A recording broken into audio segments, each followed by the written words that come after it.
Ingin mengalami sisi lain dari Israel?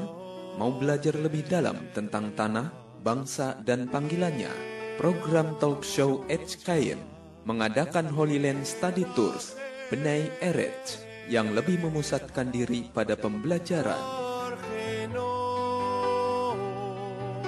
Selain mengunjungi tempat wisata populer, tur ini juga akan membawa Anda mengunjungi tempat baru dengan tujuan studi dan mengalami kehidupan sehari-hari bangsa pilihan. Peserta akan pulang dengan memiliki perspektif yang baru dalam memahami firman Tuhan. Pemberangkatan berikut adalah tanggal 4 sampai dengan 13 Februari 2014. Segera daftarkan diri Anda. Tempat terbatas. Untuk informasi lebih lanjut, hubungi Ahalan Tours di 5619-3777 atau 750-0431. Sekali lagi di 5619-3777 atau 750-0431 atau melalui PIN BB kami di 27B505E2. Pastikan Anda berangkat ke Israel hanya dengan kelompok Study Tours Bnei Eretz.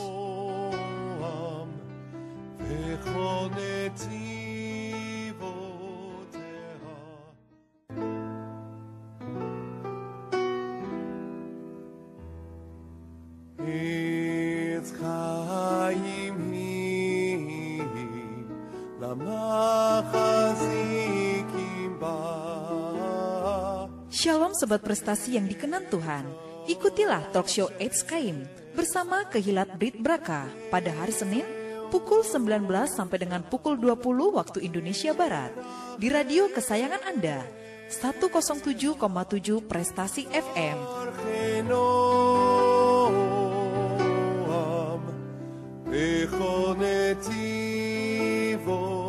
Ikutilah talk show HKM bersama Kehilat Brit Braka pada hari Senin pukul 19 sampai dengan pukul 20 waktu Indonesia Barat di radio kesayangan Anda 107,7 Prestasi FM. Tuhan memberkati.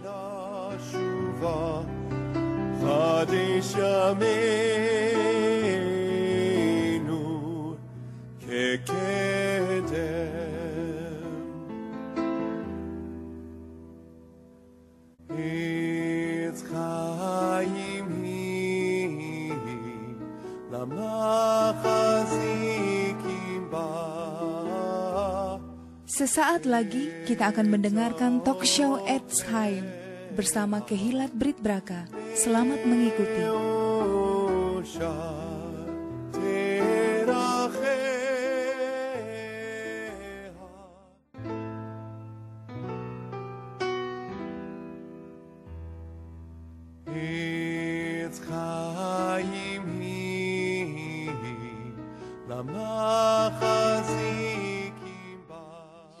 Sobat Prestasi yang dikenan Tuhan, kembali hadir di sini menemani Anda dalam program Radio Talk Show HKM. Bersama saya Serafina Ria Chandrajaya, Abigail, Ereftov Abigail, Ereftov, Pak Yohanes, Ereftov. HKM berarti pohon kehidupan, dan di dalam perspektif Alkitab Ibrani, pohon kehidupan ini mengacu kepada kelima kitab pertama yang ditulis oleh Musa, yaitu Taurat. Bagi Sobat Prestasi yang baru bergabung dengan kami minggu ini, kami hadir di tiap Senin minggu kedua di Radio Prestasi pukul 19 sampai 20 malam. Dan Sobat Prestasi yang ingin bertanya, kami mempunyai SMS interaktif di 0812 88 0-nya 3 kali, 7-nya 3 kali, atau di 0857 81.007-nya 3 kali. SKM ini juga mengadakan tur yang unik ke Israel. Apa uniknya dari tur ini, Abigail? Ya, grup tur ke Israel ini kami sebut dengan grup Bnei Eretz. Nah, Bnei Eretz itu adalah bahasa Ibrani yang artinya putra-putra negeri atau putra-putra tanah air. fokus dari tur kita itu adalah mengerti destiny dari Israel di akhir zaman. Kita bedanya adalah kita lebih bersifat studi tour yang membawa peserta untuk mempelajari nubuat-nubuat Tuhan untuk akhir zaman atas tanah Israel, bangsa Israel maupun untuk panggilan Israel. Beberapa dari nubuat akhir zaman ini sudah digenapi ya, tetapi banyak juga yang masih kita tunggu penggenapannya. Nah, kita akan mengunjungi tempat-tempat populer secara sekilas, tetapi fokus utama kita akan berada pada tempat-tempat di mana kita akan lebih banyak belajar. Kita akan mengalami Israel dengan diberi pemahaman dari kacamata Ibrani dan Yahudi dan bukan dari kacamata gereja pada umumnya. Jadi pengalaman ini akan berbeda sekali karena akan menjelaskan segala sesuatu dari sudut pandang yang berbeda. Kemudian kita datang dengan sebuah misi. Peserta akan diberikan materi tertulis dengan pertanyaan-pertanyaan maupun soal-soal yang yang harus diisi. Pertanyaan-pertanyaan ini akan menjadi semacam panduan ya. Jadi selama kita ada di sana, kita bisa memperhatikan apa saja yang harus kita isi pertanyaannya. Kemudian dari materi-materi ini peserta dapat mereview perjalanan ke Israel sampai mereka di rumah, sehingga mereka memiliki catatan yang terorganisir mengenai perjalanan ini. Sehingga pembelajaran mereka itu merasuk bukan hanya melalui pengalaman saja, tapi juga melalui perenungan dan diskusi. Kemudian kita akan mengadakan banyak sekali interaksi dengan penduduk setempat. Jadi kita tidak akan tinggal di sana untuk sebagai turis ya. Kita tidak hanya akan datang menghabiskan uang, foto-foto dan kembali ke Indonesia, tapi kita akan ada interaksi dengan penduduk di tanah itu. Kan kita selalu bilang ya kita mau memberkati Israel dan kita bagaimana caranya kita bisa memberkati mereka kalau kita kenal juga enggak gitu ya. Jadi kita harus kenal dulu.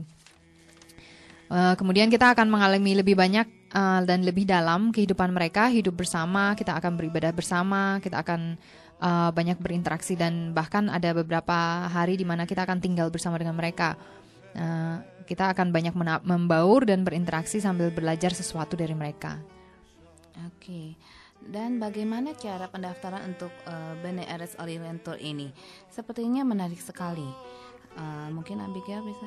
Ya, jadi pendaftaran sudah dapat dilakukan dari sekarang ya. Kita tinggal membayar DP. Pemberangkatannya dari Soekarno-Hatta hari Senin pagi tanggal 4 Februari dan kembali di Soekarno-Hatta pada hari Rabu malam 13 Februari. Jadi perjalanannya dari tanggal 4 sampai 13 Februari 2014 ya. Pendaftarannya bisa dilakukan dengan menyebutkan bahwa saudara ingin ikut grup Bene Eretz dan hubungi Ahalan Tours and Travel, Gedung Berlima House, Jalan Lebak Bulus PDK nomor 5. Teleponnya 56193777 atau 7500431 atau di HP 0812 943697777 atau di PIN BB 27 Bravo 505 Eko 2. Dan informasi selanjutnya dan lebih mendetail bisa dilihat di website kami ya di www.bbindonesia.org. Nah, sobat prestasi, kita tunggu pendaftarannya. Ini adalah tur yang sangat berbeda dan sangat menarik sekali. Kita bisa beribadah bersama dengan orang-orang di sana ya, menari bersama, bernyanyi bersama, berinteraksi sambil belajar sesuatu dari mereka. Ya, betul. Sangat menarik. Ya. Sekarang topik kita kali ini berbicara tentang apa, Pak Yohanes? Ya, shalom sobat prestasi yang dikenan Tuhan. Hari ini, malam ini ya, kita mau bicara tentang berkat ya, berkat makanan. Berkat makanan yang karena ini menjadi bagian yang penting ya dalam kehidupan manusia. Makanan itu merupakan kebutuhan dasar ya bagi setiap manusia, dan makanan itu punya dua ya, makanan tubuh juga makanan rohani. Tapi yang kita bahas malam hari ini adalah kita mau bicara tentang berkat makanan. Kenapa berkat makanan ini penting? Karena ini merupakan bagian dalam keseharian kita sebagai umat manusia, juga sebagai umat pilihan Tuhan. Nah, berapa bulan yang lalu pernah ada seorang hamba Tuhan bertanya kepada saya, gitu ya. Dia tanya tentang apa sih yang diucapkan Yesua pada waktu dia mengucap syukur saat memecah-mecahkan roti. Karena di dalam ayat Alkitab itu sama sekali tidak ada, gitu ya. Saya mau ajak sobat prestasi melihat di Lukas 22 ya. Kemudian ia mengambil sebuah cawan, mengucap syukur, lalu berkata, dan seterusnya, gitu ya. Ucapan syukurnya apa? Juga di ayat 19, lalu ia mengambil roti, mengucap syukur, memecah-mecahkannya, dan seterusnya. Apa yang diucapkan pada waktu mengucap syukur? Tentu kita tahu bahwa Yesua adalah seorang Yahudi, ya. Dia hidup 2000 tahun yang lalu sebagai seorang Yahudi, dan setiap orang Yahudi sejak zaman Esra selalu mengucapkan berkat yang sama, ya. Ketika dia mengambil makanan, dia akan ucapkan menurut jenis makanannya. Contoh ya, ketika mengambil roti, maka ucapan syukur yang dilakukan adalah dalam bahasa Ibraninya, Baruch ata Adonai Eloheinu melech haolam hamotzi lehem min haaretz. Yang artinya, diberkatilah engkau Adonai Elohim kami, pemerintah alam semesta, yang membawa roti dari bumi, gitu ya. Lalu ketika seorang Yahudi atau Ibrani mengambil anggur, dia akan mengucapkan dengan ucapan syukur yang berbeda, ya. Ketika diambil anggur, dia akan ucapkan Baruch ata Adonai Eloheinu melech haolam borei pri hagaben. Yang artinya dalam bahasa Indonesianya, diberkatilah engkau Adonai Elohim kami, Raja alam semesta, yang menciptakan buah anggur. Jadi setiap orang Ibrani itu pasti akan mengucapkan seperti itu. Dan itu juga yang dilakukan Yesua. Ketika dia mengambil roti, lalu dia katakan, Baruch ata Adonai Eloheinu melech haolam hamotzi lehem min haaretz. Baru dia memecah-mecahkannya dan membagikannya. Jadi seperti itu, gitu ya. Dan setiap orang Ibrani, ya, itu mengucapkan berkat makanan itu akan tergantung dari jenisnya. Pernah satu saat saya kebetulan kumpul dengan orang Ibrani, ya, ngobrol-ngobrol, lalu makan malam sama-sama. Saat itu saya minta dia ucapkan blessing, ya, ucapkan berkat. Tapi karena sebelumnya saya sudah mengucapkan berkat atas roti, ya, dia bilang begini, saya nggak perlu lagi ucapkan berkat, karena ketika kita mengucapkan berkat atas roti, ya, maka berkat itu sudah mengcover semua makanan yang ada di atas meja makan pada waktu itu. Dan ini menjadi satu pertanyaan, gitu ya. Kenapa, gitu ya? Kenapa ketika seorang Ibrani mengucapkan berkat atas roti, padahal di meja makan itu ada banyak jenis makanan, dan biasanya orang Ibrani itu akan mengucapkan berkat, ucapan syukur atas makanan itu menurut jenisnya masing-masing. Tapi ketika ada roti, dia akan cukup mengucapkan berkat atas roti.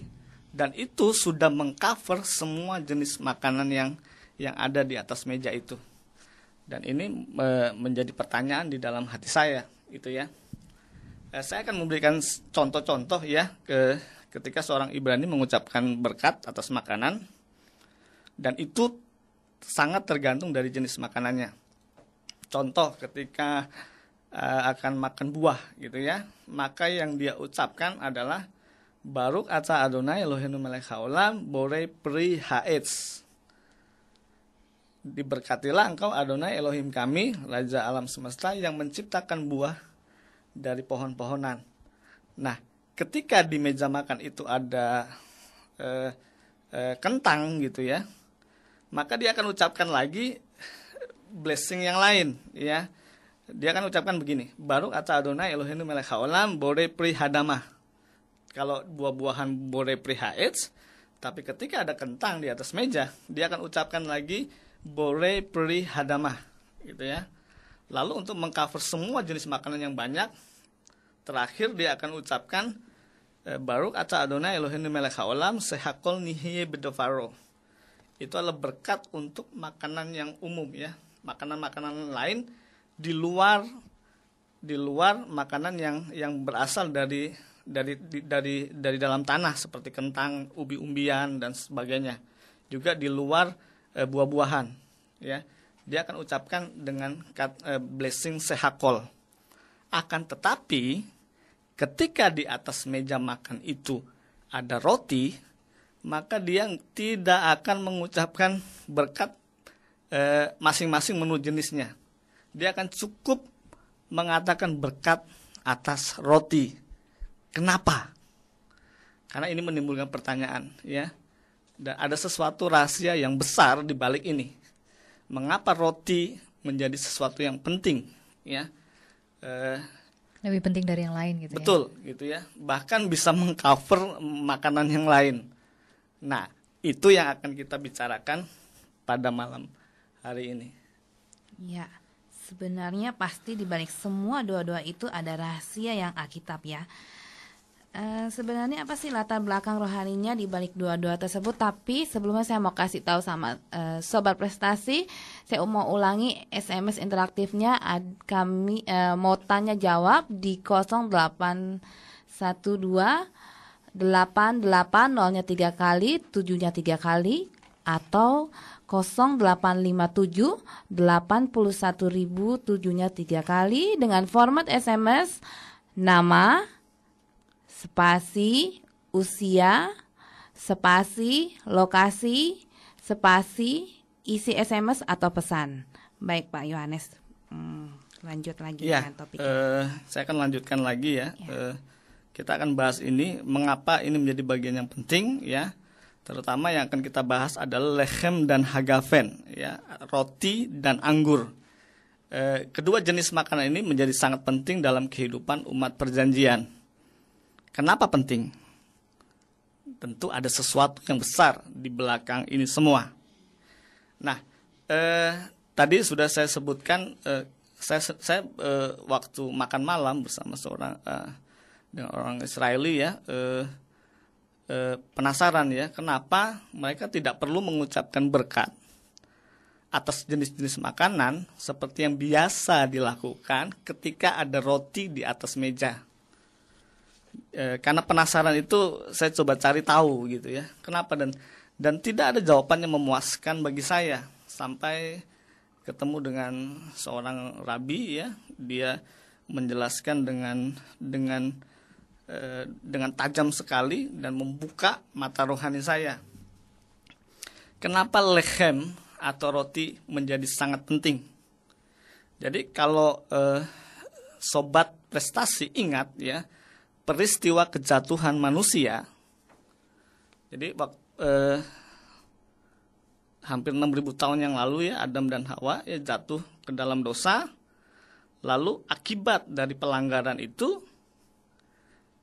di Kejadian 3 ayat 19, maka dikatakan bahwa engkau akan berjeri payah gitu ya, berjeri lelah untuk mendapatkan makananmu. Kalau di dalam Alkitab LAI ditulisnya mendapatkan makananmu, engkau harus berjeri lelah gitu ya. Akan tetapi ketika ayat ini dibaca dalam bahasa Ibrani, maka ditulisnya bukan makananmu yang sifatnya umum, bisa segala macam makanan gitu ya. Tapi yang disebutkan di situ adalah lechem, roti gitu ya. Dan ini menarik gitu ya. Kenapa Tuhan mengatakan kepada Adam dan Hawa pada waktu jatuh ke dalam dosa, engkau akan berjeri lelah untuk mendapatkan rotimu, gitu ya. Nah, tadi ya saya udah sampaikan sedikit tentang berkat, bagaimana mengucapkan syukur atas roti dalam bahasa Ibrani. Saya ulangi lagi ya. Baruk ata Adonai Eloheinu melech haolam hamotzi lehem min haaretz, lehem yang berasal dari bumi. Jadi ini ada satu rahasia kenapa rabi-rabi menuliskan berkat ini ya, bahwa lehem atau roti itu berasal dari bumi. Yang kita kenal selama ini adalah bahwa roti itu dibuat di dapur ya, dengan oven atau microwave ya.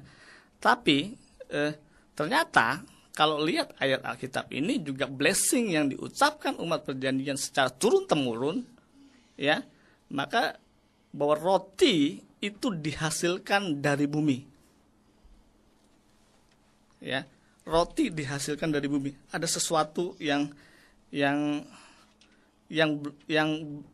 mungkin sulit kita bayangkan gitu ya. Bagaimana roti itu dihasilkan dari bumi. Jadi saya mulai berpikir gitu ya. Kenapa pertama bahwa Tuhan mengatakan akibat dari pelanggaran maka Adam dan Hawa dan keturunannya harus berjerih lelah untuk mendapatkan rotinya. Dan roti pada waktu itu ya, saya percaya pada waktu zaman di Taman Eden itu belum ada microwave ya, ataupun oven. Itu belum ada. Sehingga nggak mungkin untuk bikin roti pada waktu itu. Akan tetapi Tuhan dengan jelas katakan, Beza aveka ta'akol lechem. Lechem yang dihasilkan dari bumi gitu ya. Wow, saya membayangkan bahwa pada waktu itu entah ada tanaman atau pohon atau apapun yang menghasilkan roti. Mungkin bukan entah apa ya, saya nggak tahu. Tapi sesuatu yang menyerupai roti. Iya. Yang roti gitu ya. Lalu saya ngobrol sama beberapa rabi ya, dia katakan bahwa roti yang dibuat oleh manusia pada zaman modern ini ya, sejak zaman dulu, zaman modern ini, sesungguhnya itu mencoba mencontoh lechem yang original yang ada di Taman Eden, yang harus dikerjakan dengan susah payah. Dan ini menarik sekali. Wow, saya penasaran sekali kenapa gitu ya. Jadi ini yang apa?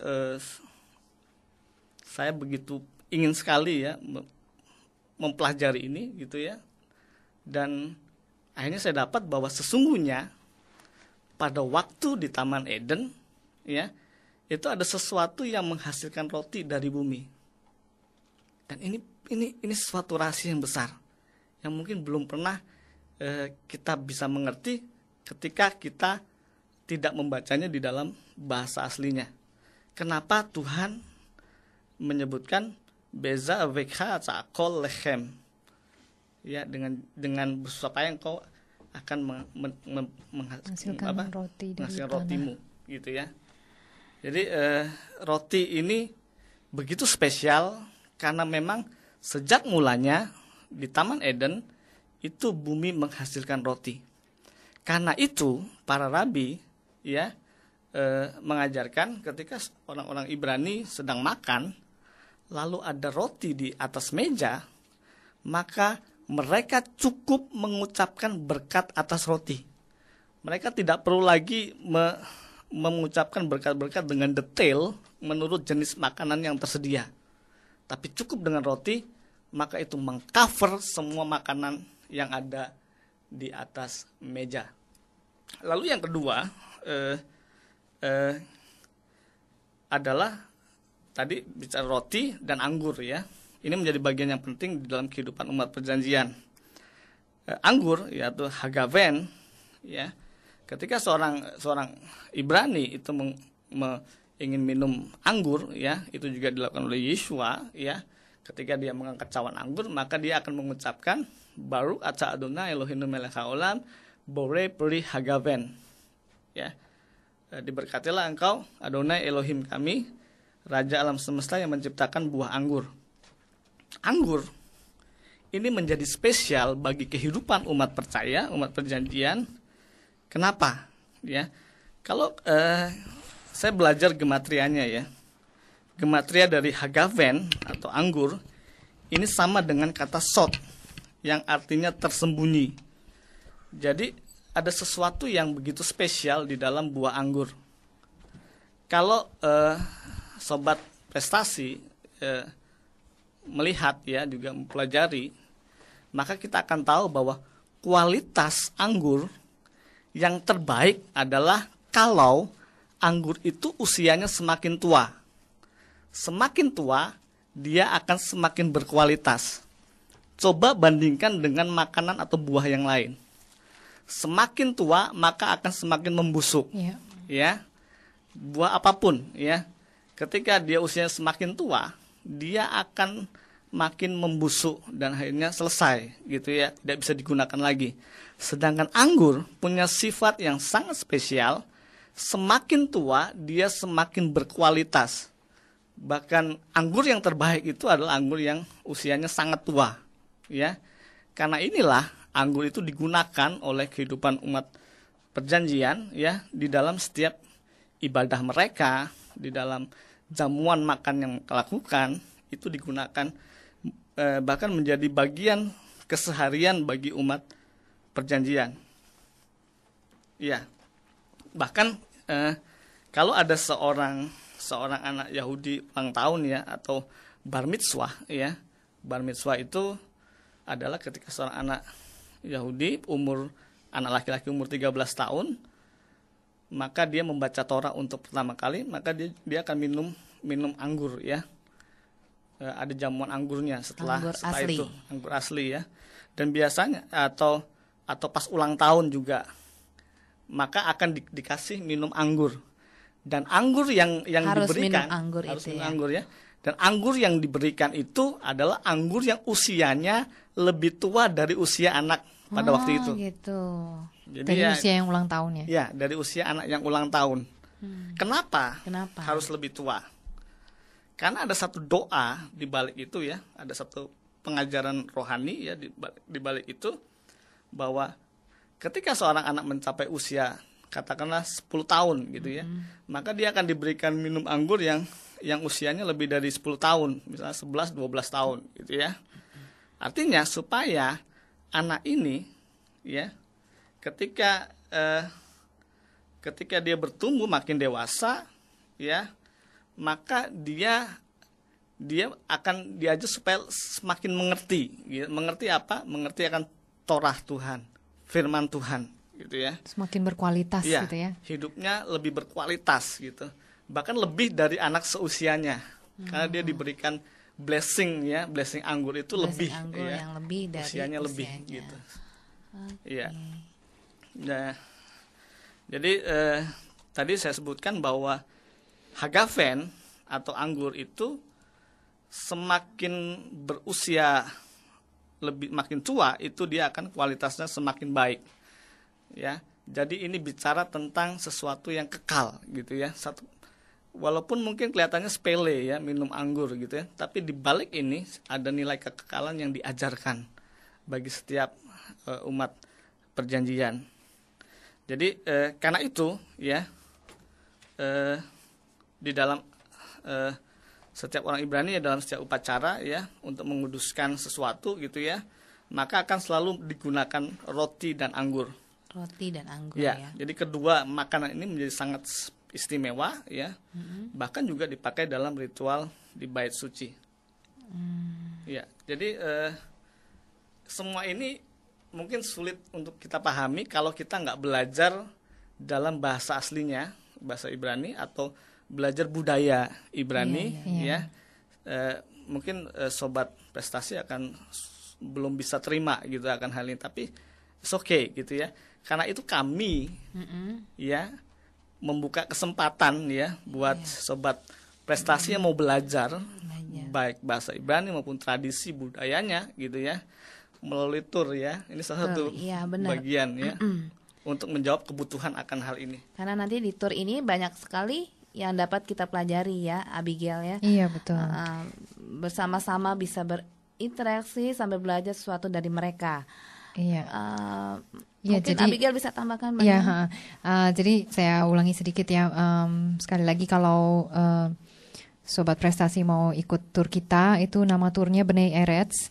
Dan seperti yang tadi sudah dikatakan, kita menawarkan pengalaman yang langsung terjun ke dalam kehidupan sehari-hari para umat perjanjian ini. Jadi kita bisa alami tuh yang namanya makan malam, dimulai dengan doa yang blessing dengan anggur, kemudian dengan roti. Jadi kita bisa lihat apapun makanan yang ada di meja mereka itu tidak akan disebutkan kalau sudah ada rotinya ya. Nah itu saya ingatkan kembali, kita berangkat dari Soekarno-Hatta pada hari Senin pagi tanggal 4 dan kita tiba kembali tanggal 13 Februari. Nah, pendaftaran ini bisa dilakukan ke Ahlan Tours and Travel dengan menyebutkan untuk ikut grup Bnei Eretz.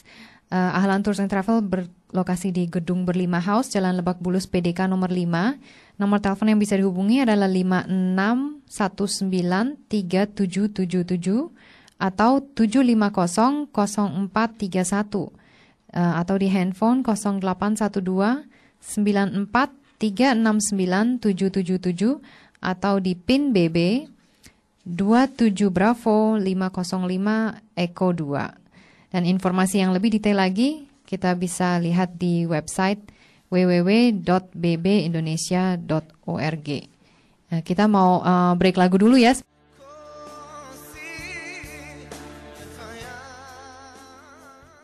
Ya baik Sobat Prestasi, masih dalam program Radio Talk Show SKIM bersama saya Serafina dengan topik kita kali ini berkat makanan. Bagi Sobat Prestasi yang ingin bertanya dapat di SMS interaktif di 0812 880-nya 3 kali 7-nya 3 kali atau 0857 81.000 7-nya 3 kali. Dengan format SMS nama, spasi, usia, spasi, lokasi, spasi, isi SMS atau pesan. Tadi pembicaraan kita sampai pada table manners, ya, Abigail. Bagaimana? Iya. Jadi tadi sudah disebutkan ya tentang makanan ya. Kebetulan mungkin ini lagi jamnya makan. Jadi ini lumayan pas ya. Jadi gini, seperti yang dikatakan tadi mengenai makanan ini sebenarnya di dalam budaya atau di dalam kepercayaan Yahudi, makanan itu benar-benar dianggap sebagai salah satu berkat dari Tuhan ya. Dan kegiatan kita untuk makan atau tindakan kita untuk makan pun itu menjadi bagian dari pelayanan kita. Oleh karena itu kita nggak bisa menganggap sepele. Kita harus ingat bahwa kita bukan satu-satunya makhluk hidup yang makan ya. Binatang pun makan. Jadi kita harus sadar bagaimana caranya kita sebagai ciptaan Tuhan yang tertinggi itu tetap menjaga kekudusan kita, bahkan di dalam tindakan makan lebih daripada seekor binatang, walaupun kita melakukan hal yang sama, yaitu makan. Nah, salah satunya itu seperti tadi kita sudah perkenalkan sedikit dengan mengucapkan berkat. Nah, berkat itu sendiri sebenarnya bisa dilakukan dalam 4 level yang berbeda ya. Jadi berkat apapun yang kita ucapkan, entah itu atas roti atau atas anggur atau makanan-makanan lainnya, itu bisa kita ucapkan dan kita resapi dalam 4 level yang berbeda. Dan masing-masing level itu terkait dengan 4 level roh. Hal ini mencerminkan dalamnya pengertian kita terhadap aspek tertentu dari kebesaran dan kasih Tuhan kepada kita. Nah, keempat level itu adalah yang pertama level asiyah, yaitu level tindakan atau perbuatan sederhana yang berkorespondensi dengan tingkat roh yang dinamakan nefesh. Ini adalah tingkat roh yang paling rendah. Nah, tahap ini sekedar memisahkan kita dari binatang, walaupun kita melakukan tindakan yang sama, tapi kita membedakan diri, yaitu dengan cara mengucapkan berkat. Di saat ini kita berterima kasih kepada Tuhan untuk menikmati kenikmatan fisik yang akan kita terima dan energi yang akan kita peroleh dari makanan ini, sehingga kita bisa melayani Tuhan. Kemudian level yang kedua adalah level Yetzirah, atau level pembentukan atau kombinasi yang lebih kompleks, yang berkorespondensi dengan tingkat level roh yang kedua, yaitu yang dinamakan ruah. Di level ini kita masuk ke dalam kesadaran yang lebih dalam, yaitu menyadari serangkaian faktor yang terjadi demi tersajinya makanan tersebut di hadapan kita. Ini contoh aja ya, segelas air. Di depan Pak Yo ada segelas air, silahkan diminum. Banyak. Ada banyak. Nah, kalau haus dipersilakan. Nah, kalau dipikir-pikir ya, setelah kita mengucapkan berkat ya, berkat untuk air itu karena dia tidak dikategorikan dalam hagafen atau air dari anggur. Itu berkatnya adalah shehakol ya. Shehakol artinya yang lain-lain dan yang lain-lain. Air itu prosesnya gimana sih? Bisa pernah ngebayangin nggak ya? Misalnya air aqua. Itu PT siapa itu namanya? Dia dia mengambil air dari sumber mata air di mana gitu kan? Dia selalu bilang tuh di botolnya. Iya. Diambil dari sumber mata air bla bla bla. Gunung ya seperti itu. Nah, itu mereka koleksi kan? Mereka koleksi. Saya hanya membayangkan nih ya, mereka koleksi dengan truk air atau apa. Dengan bertonton ya, nggak tahu itu berapa liter lah gitu, truk besar itu, kemudian dibawa ke tempat prosesnya untuk difilter, diproses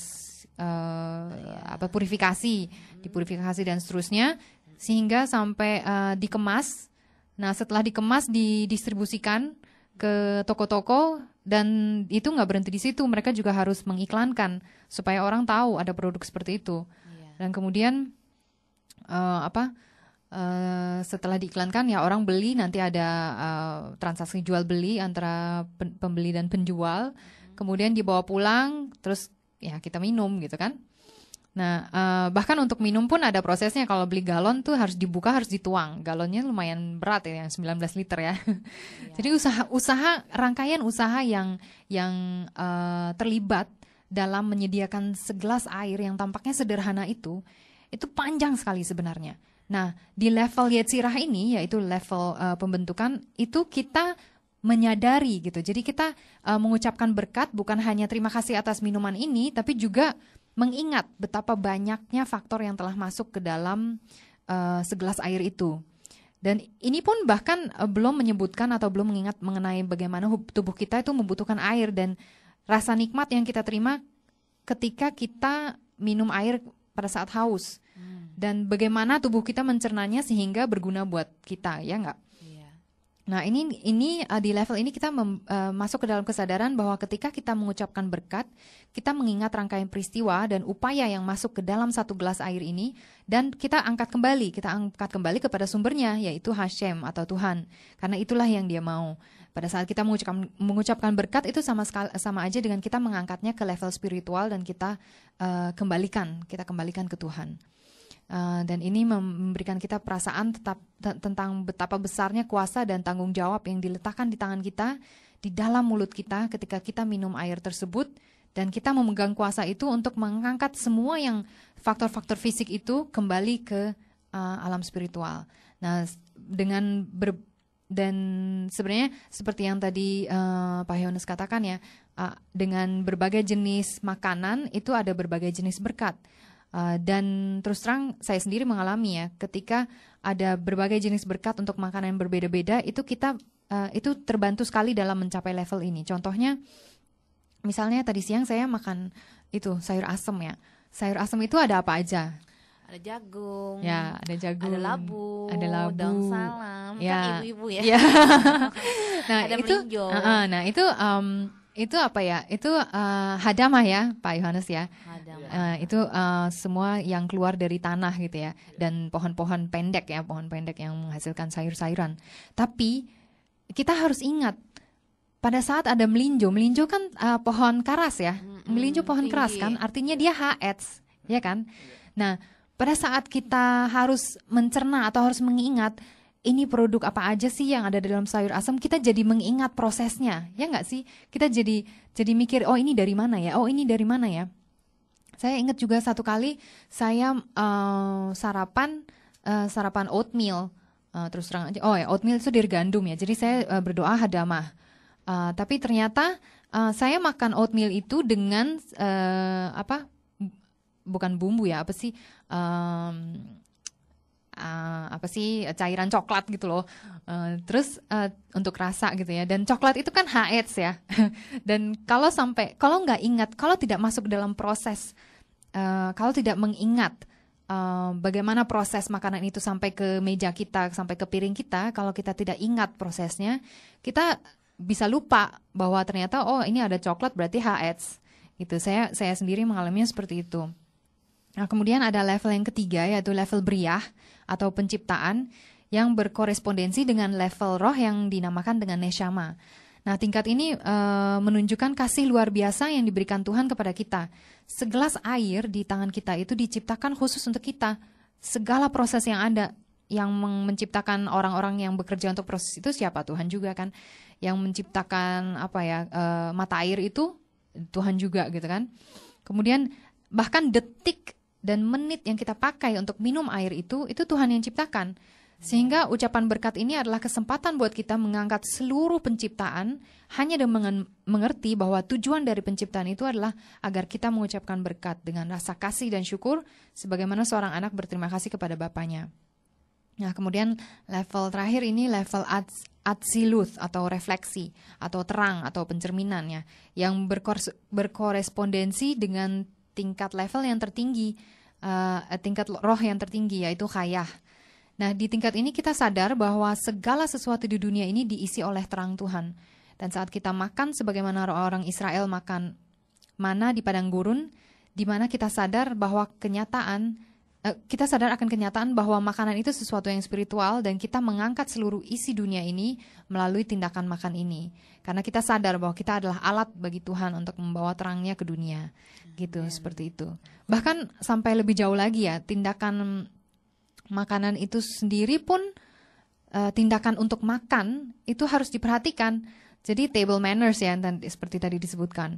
Misalnya kalau kita mau menikmati apapun ya, kita mau makan, itu kita harus diam, tenang, kita harus duduk di meja makan, kita duduk dengan tegak, kemudian kita ucapkan berkat, kemudian kita saya jadi ingat ini, saya sharing aja ya mungkin biar lebih meresap. Saya ingat waktu diundang makan di rumah salah satu kenalan kita ya, Papian. Itu setiap kali makan di tempat beliau, itu kita selalu dibawa untuk menikmati. Dalam arti gini, dia selalu mengingatkan table manners-nya. Ayo duduk yang tegak, duduk yang tegak. Nah, duduk yang tegak, terus siku itu nggak boleh naik ke meja, itu nggak sopan. Jadi harus benar-benar tegak, terus yang sopan. Kemudian kemudian itu bukannya sok gaya dalam arti pingin kayak orang ningrat, tapi itu sebenarnya suatu sikap kita untuk menghormati Tuhan dan untuk menghormati hidangan yang telah dihidangkan gitu. Dan kemudian saya ingat kalau kita makan itu dia selalu mengundang ya, ngajak gitu ya. Ayo kita makan, wangi ya, kita menghirup wanginya gitu. Jadi benar-benar menikmati dari mulai bau makanan itu, bukan bau ya, mulai wanginya, keharumannya. Nah, kosakatanya harus diperbaiki. Jadi kita menghirup, ternyata dari wangi ya, mencium wanginya aja. Iya betul, ya kan ada sayur asem enak. Ini. Iya betul. Terus kita hirup, terus kita makan, dan pada saat kita makan itu nggak bisa sembarangan, terus langsung kita telan gitu ya. Jadi kita kunyah perlahan-lahan dan kita rasakan, ini ada rasa ini, ada rasa itu gitu ya. Rasa asam kan selain asam ada lain-lain ya, ada asinnya juga kan, ada manisnya juga gitu kan, seperti itu. Iya, betul. Jadi benar-benar harus diresapi seperti itu. Kemudian dikunyah dengan tuntas supaya apa ya? Sebenarnya kata dokter juga supaya pencernaan tahu kita endingnya enak. Iya, betul. Jadi lapar ya. Terus kita juga ini ada yang lucu ya yang saya perhatikan. Dikatakan bahwa kalau orang Ibrani itu berusaha untuk makan sampai selesai baru minum. Jadi dia nggak ada tuh namanya minum sambil makan. Gimana? Nah, itu saya kurang tahu. Nanti kita tanyakan di Erets ya. Kita kalau lagi tur nanti kita lihat kalau dia keselak dia kenapa nggak minum gitu ya. Atau dia minum nggak gitu. Nah, Makanya itu mungkin dia harus duduk tegak. dia Nah, harus biar nggak belajar keselak. ini, biar nggak keselak. iya Mungkin betul. begitu kali ya. Iya, dan nggak boleh sambil ngobrol yang heboh gitu ya, Betul. biar nggak keselak. Nah, kemudian dan ini yang saya ingat lucu ini gini, jangan minum sambil makan. Dan lucunya yang saya ingat adalah saya dulu pernah punya saya pernah punya trainer gitu ya, trainer di gym itu dia bilang gini, supaya nafas kita panjang kan. Untuk lari kita butuh nafas panjang ya, itu salah satu stamina, menjaga stamina gitu ya. Kalau kita mau nafas panjang itu nggak boleh minum sambil makan. Jadi makan dulu sampai selesai, kemudian tunggu berapa menit dulu baru boleh minum. Itu aneh loh, saya nggak pernah ngerti kenapa sih, apa sih Karena dia ininya. mungkin belajar pernapasan. Nah, dari dia situ. belajar pernafasan dan ternyata di sini juga di table manners atau di gaya makannya Gaya orang Ibrani itu mereka seperti itu, mereka menghindari minum sambil makan dan ternyata secara fisik itu juga ada implikasinya. Banyak ilmu-ilmu Iya, juga betul. Iya. Nah, terus cara makan kita yang dengan tegak, menghormati makanan, itu kan sama aja. Kita kenapa sih kalau kita masih kecil kita selalu dibilangin duduk yang sopan apa segala macam selalu kalau ada tamu ya atau kita bertamu ke rumah orang ya nggak sih? Dan itu intinya adalah kita menghormati orang lain ya nggak? Nah, pada waktu kita menghormati orang lain, kita di saat kita duduk dengan hormat itu kita bukan cuman di depan orang loh, kita juga di depan Tuhan ya nggak? Tuhan juga melihat kita duduk seperti apa, kita duduk tegak gitu ya, dan kita menghormati makanan yang telah disediakan gitu seperti itu. Nah ini salah satu contohnya adalah cara makan yang menjadi kesaksian ini sesuatu yang mungkin dianggap pendengar ini kok apa sih kok cara makan aja jadi kesaksian. Ribet kali Iya, ya, tapi ternyata benar loh. Karena kita lihat di 1 Raja-Raja 10 ayat 4 sampai 9, itu Raja Salomo ya. Itu kan dikunjungi oleh Ratu Sheba. Dan Ratu Sheba itu sampai memuji dan menghormati Tuhannya orang Israel. Kenapa? Karena dia melihat waktu itu di istananya Raja Salomo bagaimana dia menjamu orang, bagaimana dia cara makannya dan cara duduknya dan cara dia memperlakukan pegawainya dan segala macam. Dan itu menjadi suatu kesaksian yang positif ya enggak? Oh, betapa itu sesuatu yang bikin orang wow gitu kan? Kagum ya. Iya, itu membuat orang jadi kagum gitu kan. Dan itu ya seperti itu cara makan yang bikin orang akhirnya menjadi kesaksian kepada orang lain siapa sih sebenarnya Tuhannya kita. Jadi Ratu Sheba itu memuji Tuhan, Tuhannya Salomo, Tuhannya Israel. Iya. Itu pertama kali bukan karena melihat kekayaannya Salomo ya. Betul, ya. Tapi karena melihat cara makan. Iya. Cara makan juga pelayan-pelayannya Salomo melayani. Iya, betul. Tamunya. Itu kan berarti ini ya mungkin kalau kita dan kita juga nggak lihat dari lauknya ya, tempe, tahu, ikan. Jadi kalau kita tetap cara duduk makannya tegak. Iya, betul. table manners, jadi kita kelihatannya mewah gitu ya. ya. Betul, iya benar. Gitu, ya. Oh, kalau Dari gitu misalnya kali, ilmu pengalamannya itu ya. jadi kayak pembawaan fisik jadi sesuatu yang apa ya? Misal saya ingat seringkali orang tua saya bilang kalau misalnya walaupun makannya tempe tapi kalau diucap syukur rasanya seperti ayam gitu misalnya. Dulu saya suka, yalah nggak mungkin banget sih. Cuman tapi ini suatu implikasi rohani ya. Pada saat kita mengucap syukur segala sesuatu akan menjadi nikmat. Betul. Ya, kita memakannya dengan nikmat gitu. Benar. Seperti itu ya. Nah terus dan tentang makanan ini orang Ibrani ini doyan banget makan gitu. Soalnya setiap kali ada acara mereka pasti makan. Dan sebenarnya itu bukan sesuatu yang datang dari sifat pesta pora, tapi justru begini, ada yang namanya seudat mitzvah atau perintah untuk makan. Ada loh. Jadi memang Tuhan memerintahkan untuk makan, terutama dalam perayaan-perayaan penting yang merayakan sesuatu yang bagus gitu ya.